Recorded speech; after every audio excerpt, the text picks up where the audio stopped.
यहाँ मतलब ज़्यादातर पुलिस वाले आपको गन ले करके, बंदूक ले करके नहीं दिखेंगे, सादे सामान्य ही रहेंगे। ये क्राइम बहुत कम होता है, जिससे आज उत्तर प्रदेश में पहले जितना होता था, बीड़ मुरैना में होता था, लेकिन धीरे धीरे धीरे अब कम कम हुआ मध्य प्रदेश में भी। उत्तर प्रदेश में भी योगी जी के आने के बाद में सुशासन होने लगा।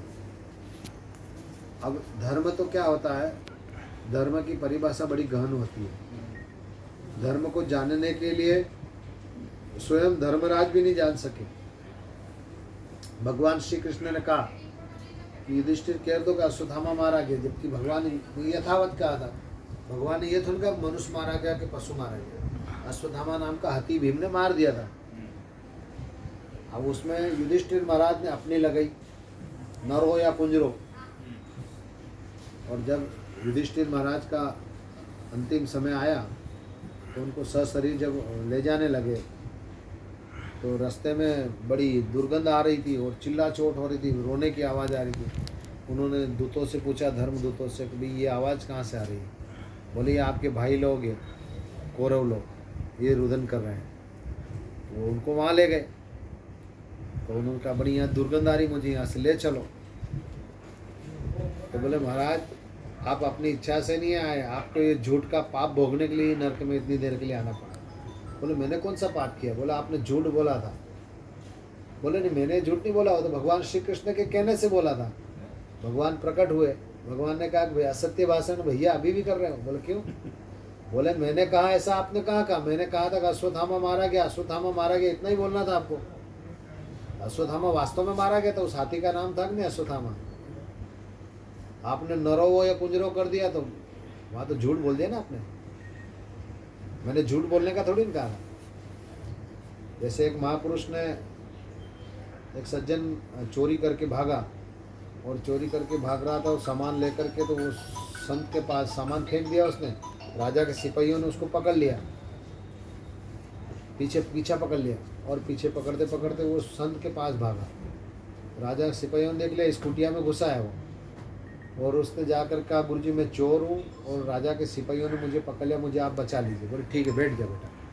बैठ गए। उसको एक हाथ में माला, चोर के दाढ़ी पहले से ही थी, एक माला दे दी, ऊपर से एक भगमा साल डाल दी और क्या आँख बंद करके बैठ जा, मैं तुझे बचा लो। राजा के सिपाही लोग आए, बोले महाराज। बोले हाँ भैया बोलो। बोले हमारे एक चोर आया था। बोला हाँ आया था ना। बोले कहाँ? बोले ये बैठा। अरे महाराज ठट्टा मस्करी मत करो, चोर आया था चोर। बोले भैया यहाँ तो यही चोर आया, इसके अलावा कोई नहीं, देख लो। सब दूर उन्होंने देख लिया, देख करके वापस चले गए। उसने डंडा उठाया महाराज के ऊपर। बोले महाराज तुम तो हमको मरवा रहे थे, पकड़वाने के चक्कर में थे। संत ने कहा भाई तू मुझे मार ले, कुछ भी कर ले, ये बता मैंने तेरे को बचाने का वचन दिया था कि झूठ बोलने का? तो बोले बचाने का। तो तेरे को सिपाहियों ने हाथ लगाया क्या? मैं सत्य बोल के बचाऊं इस तेरे को या झूठ बोल के बचाऊं, ये तो मेरे ऊपर है। मैंने सत्य बोल के तेरी रक्षा करी कि नहीं करी? तेरे को हाथ लगाया क्या? बोले नहीं लगाया। तो फिर तू किस प्रकार से मिथ्या भाषण कर रहा है? तो व्यक्ति सत्य बोल के भी किसी की रक्षा कर सकता है। समझिए अभी ये योग मंत्र वगैरह ब्रांडेड बनने लगे हैं। इसके लिए हमारे महापुरुषों ने कहा कि संत को अपनी प्रतिष्ठा के लिए सिद्धि, अणिमा, गरिमा, लघुमा जो अष्ट सिद्धियाँ हैं, इनसे साधु संतों को हमेशा दूर रहना चाहिए, क्योंकि इसी में पढ़ करके ही लोगों का पतन होता है। व्यक्ति मीडिया के माध्यम से ऊपर भी खूब चला जाता है और उसी के माध्यम से नीचे आने में भी समय नहीं लगता है। इसलिए उतना ही कार्य करें हम लोग जितना हमारी संस्कृति अनुमति देती है। साधु संत का क्या काम है? धर्म के मार्ग को प्रशस्त करने के लिए आम जनमानस को प्रेरणा दे कि भाई यहाँ से आप इस मार्ग पर चलिए।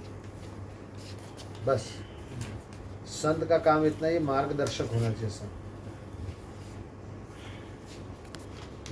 वकील बनने की जरूरत नहीं। अभी बहुत सारे विवाद सुनते हैं अपन के, फलाने संत ने ऐसा कह दिया, फलाने संत ने, वो कहने उससे अपन उस समय हाथ जोड़ो ना। अपन बड़े बनने की बड़े बनने जाओगे तो दिक्कत आएगी। मान लो किसी के संत के बारे में किसी संत ने टिप्पणी कर दी, तो फिर उसकी सफाई दो, मैंने ऐसा नहीं कहा था। भाई मैं नहीं जानता इसके बारे में, हाथ जोड़ लो। आप छोटे उस समय हो जाओगे, लेकिन बाद में आपका एक नन्ना 100 दुख टाल देगा। आप उस समय बड़े बनने गए तो आपको फिर विपत्ति में पड़ना ही है। आपने किसी संत को छोटा दिखाने के लिए, मैं बहुत बड़ा आदमी हूँ, वो संत छोटा है, तो उसको छोटा दिखाने के चक्कर में हमने असत्य भाषण कर दिया, उसकी सफाई देने के लिए फिर। तो जो काम आप माफ़ी मांगने का आखिरी में कर रहे हो, पहले से ही हाथ जोड़ लो, मैं इसके बारे में असमर्थ हूँ, मैं नहीं जानता हूँ। आपको थोड़ी देर समझ लेंगे ये कुछ नहीं जानता है। आपको ईश्वर जान रहा, आप ईश्वर को जान रहे, बस ये 2 चीज़ को जान लो, बहुत बहुत है।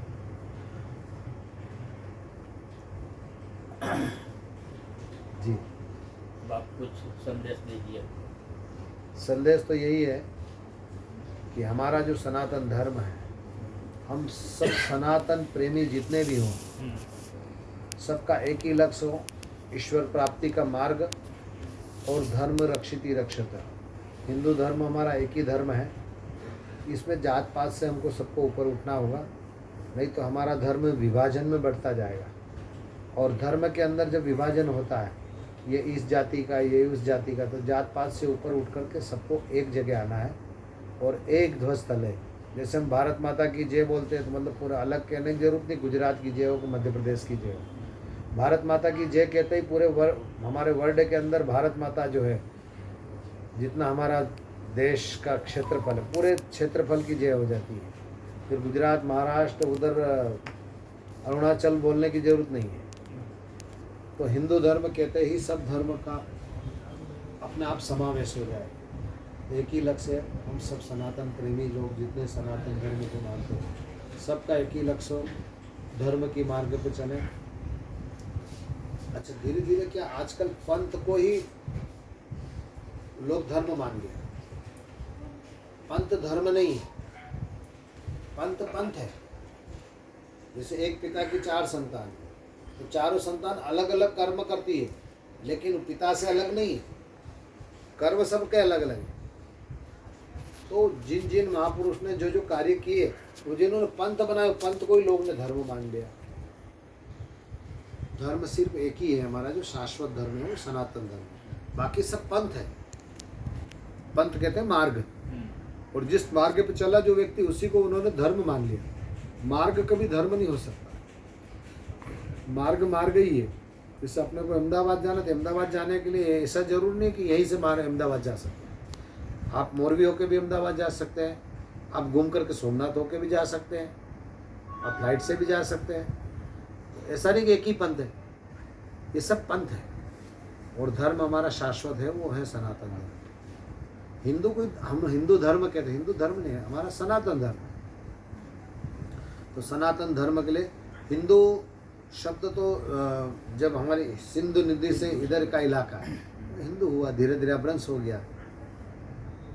तो हिंदू धर्म जो है, जिस पंथ को हम मानते सनातन धर्म, हम सब लोगों को एक ही कार्य करना होगा।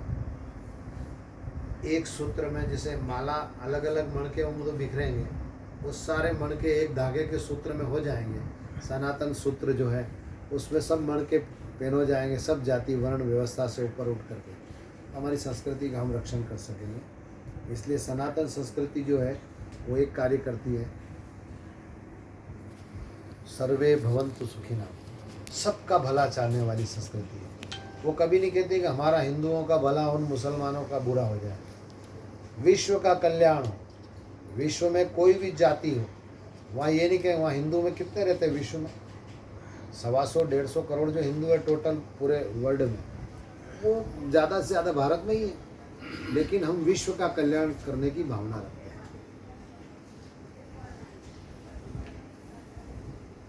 जी ब्रो, साई साहब ठीक है। તો આજે અકીલાના આંગણે પરમ પૂજ્ય અવધૂતજી શ્રી નર્મદાનંદજી બાપજી પધારેલા છે અને કિરીટભાઈ ગણાત્રાના સાનિધ્યમાં એક સરસ ધર્મને લગતી એક આખી મહિમાવંત આ જે લિંક છે એ બીજા લોકો સુધી શેર કરજો, જેથી લોકોને સનાતન અને શાસ્ત્રની ખ્યાલ આવે. કિરીટભાઈ ગણાત્રાનો પણ ખૂબ ખૂબ અત્રે આભાર વ્યક્ત કરી શ્રી આર ડી જાડેજા, કનકભાઈ વ્યાસ અને લલિત સાઈ સાહેબ અને નીતિનભાઈ ભટ્ટ તેમજ જેમણે એન્કરિંગ કર્યું છે એ બધા સર્વનો ખૂબ ખૂબ આભાર વ્યક્ત કરું. ધન્યવાદ.